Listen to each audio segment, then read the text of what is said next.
जून 2020 Galwan valley clashes के बाद India ने एक डिजिटल बॉम्ब फोड़ा। सेक्शन 69A को यूज करके 59 चाइनीज ऐप्स को इंडिया ने बैन कर दिया, जिसमें कुछ बहुत बड़े नाम भी थे जैसे कि टिकटॉक, पबजी, कैम स्कैनर और शीइन। साल खत्म होते होते इन बैंड ऐप्स का आंकड़ा 59 से 200 से ज्यादा तक पहुंच गया। और रीजन सोवरेनिटी, नेशनल सिक्योरिटी और पब्लिक ऑर्डर। मैसेज क्लियर था, आपका डेटा और हमारे rules. But fast forward to today, April 2025, क्या ये ऐप सच में चले गए या नया चेहरा लेकर फिर से वापस आ गए? एक बैन गया तो दूसरा आ गया। शीइन 2020 में बैन हुआ और आज रिलायंस के साथ लाइसेंसिंग डील कर दोबारा इंडिया में वापस आ चुका है। एंड पबजी 2020 में बैन हुआ, लेकिन BGMI के नाम से इंडिया में दोबारा लॉन्च हो गया और प्रॉमिस किया गया कि इंडिया का डेटा इंडिया में ही रहेगा। टिकटॉक डायरेक्टली तो वापस नहीं आया, लेकिन उसकी पेरेंट कंपनी बाइटडांस का एक और प्रोडक्ट कैपकट आज की डेट में इंडिया में बहुत पॉपुलर हो चुका है। ऐसे और भी ऐप जैसे कि file sharing app Xender, dating app Tantan नाम बदलकर नए पब्लिशर्स के साथ फिर से इंडिया में वापस आ गए। इन ट्रिक्स को कहते हैं व्हाइट लेबलिंग या शेल कॉर्पोरेशंस। इसका मतलब अंदर इंजन वही,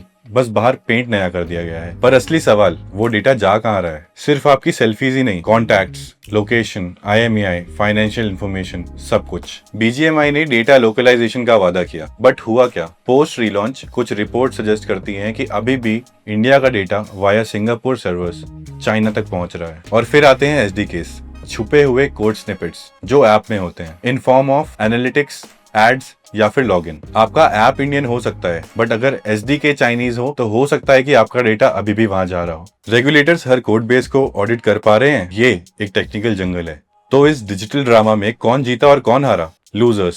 शुरू में चाइनीज टेक जायंट्स। टिकटॉक की पेरेंट कंपनी बाइटडांस ने अपना सबसे बड़ा मार्केट इंडिया खो दिया। नुकसान का अनुमान बिलियंस ऑफ डॉलर का पोटेंशियल रेवेन्यू और वैल्यूएशन का लॉस। इंडियन क्रिएटर्स, खासकर टिकटॉक वाले, रातों रात अपनी ऑडियंस और इनकम खो दी। विनर्स इंडियन ऑल्टरनेटिव्स जैसे कि चिंगारी, मौज और इवन इंस्टाग्राम ने बहुत ही तगड़ी ग्रोथ देखी। उन्हें काफी VC फंडिंग भी मिली, पर क्या वो टिकटॉक जैसी रीच और क्रिएटर इकोनॉमी बना पाए? ये कहना मुश्किल है। प्लेयर्स जैसे रिलायंस, शीइन के साथ पार्टनरशिप करके उन्हें लुक्रेटिव फास्ट फैशन मार्केट का एक हिस्सा मिल गया, शीइन जैसे ब्रांड की बनी बनाई ब्रांड वैल्यू का फायदा उठाकर। और सिमिलरली क्राफ्टॉन ने BGMI के जरिए पबजी की बनी बनाई मार्केट शेयर का एक बड़ा हिस्सा अपने नाम कर लिया। पर क्या डेटा सिक्योरिटी रिस्क सच में खत्म हो गया, या फिर हमने जाने माने प्लेयर्स को पोटेंशियली कम चेक किए गए प्लेयर्स से रिप्लेस कर दिया? ये सिर्फ एप्स डिलीट करने की बात नहीं है, ये डिजिटल सॉवरेनिटी का सवाल है। डेटा हमारे बॉर्डर्स में जनरेट होता है, बट कंट्रोल कौन करता है? क्लाउड इंफ्रा, OS, हार्डवेयर, सब कुछ मोस्टली फॉरेन है। Bans are a reaction, not a solution. जब तक हम अपना टेक इकोसिस्टम नहीं बनाते हैं, ये बैन सिर्फ च्युइंगम से लीकेज को बंद करने के बराबर ही है। ये हम यूरोप से सीख सकते हैं, जिनका GDPR रूल ग्लोबल भी है और एनफोर्सेबल भी है। तो बैन